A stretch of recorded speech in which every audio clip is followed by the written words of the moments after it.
Gird your loins and light your lamps, and be like servants who await their master's return from a wedding, ready to open immediately when he comes and knocks.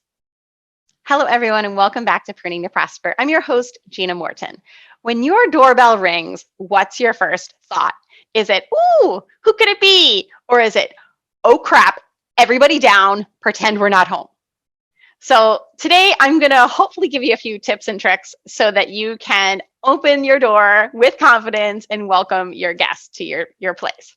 So I'm not a feng shui expert, but I used to work for a lady that was. So I picked up a lot of tips and tricks when I was younger from her. And a lot of this has to do with feng shui and just, I think it's what you feel when your home is clean and organized and decluttered. It's just kind of like a flow to your house. There's space for the energy to move around.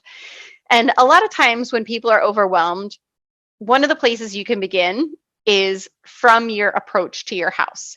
So when you're coming home, how are you feeling? Are you coming home and clicking the garage door opener and it doesn't work like our house a few weeks ago? Are you coming home to a door that doesn't open like our house a few months ago? Like, what's not working that's giving you that kind of angst as you approach your house? So I'm going to have a few tips for you today on how to kind of get that pulled together so that you feel like you can, one, have it for yourself, and two, make your guests feel welcome and not be afraid when people knock on your door. So first thing, a lot of times it's like little fixes, minor fixes that will make all the difference. So the first thing is, do your exterior lights work? The lights on the sides of your front door, the lights approaching your house. If it's just a matter of changing the light bulbs, do it. Let the kids play in the front lawn and change those light bulbs. Take the 10 minutes to do that, and you're going to feel so much better. And it's safer when you come home and there's lighting. It's safer for your guests. You don't want people tripping on your property. So it's really the best thing you can do is make sure your lighting is good. Two, is there clutter? So a lot of times if you have a front porch and you've got little kids, there might be toys that are there. There might be toys that just got left there and they have now really faded in the sun and they've faded into the background and you don't even notice them anymore. And a lot of times that's what happens with clutter, is it just becomes such a part of our visual house there that you don't even notice it anymore. But then, after someone leaves your house, then you start cleaning frantically because you think it'll make up for the fact that your house was a mess when they were standing there. And yet all of a sudden you start noticing everything. We'll try to notice it before they arrive. Okay.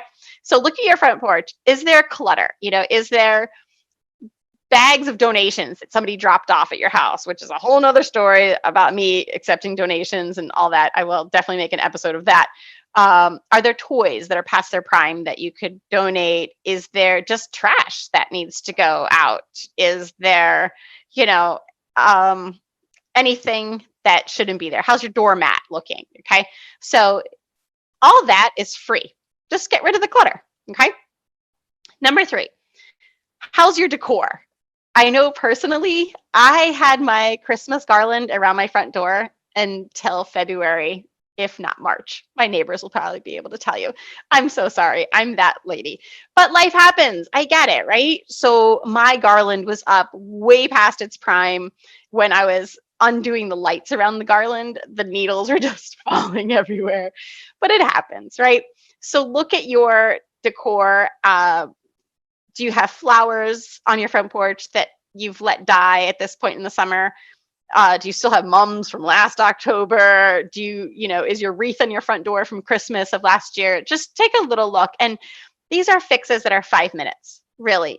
Pull out the dead flowers or dead head and try to get some life back in those flowers on your front porch, or just give them a water. That's a great job for kids. They love to do their watering can. All right. And the last tip for the outside of your house that's free is to just clean it. That's it, so get the Windex out if you have windows around your front door. Maybe you want to wipe down your doorknobs or around the doorknob where people push on the front door or something. Sweep it, hose it down. Any little, I always feel like a clean house kind of runs better, kind of like a clean car runs better. When my house is clean, I can overlook a lot of the other projects that need to get done, like the wallpaper that's falling down in our fixer-upper. Yeah, my house is not perfect, you guys. It's definitely a fixer-upper, and if you came over my house, you would say it's as clean as I can have it sometimes, but other times you're going to come in and be like, whoa, okay, lady.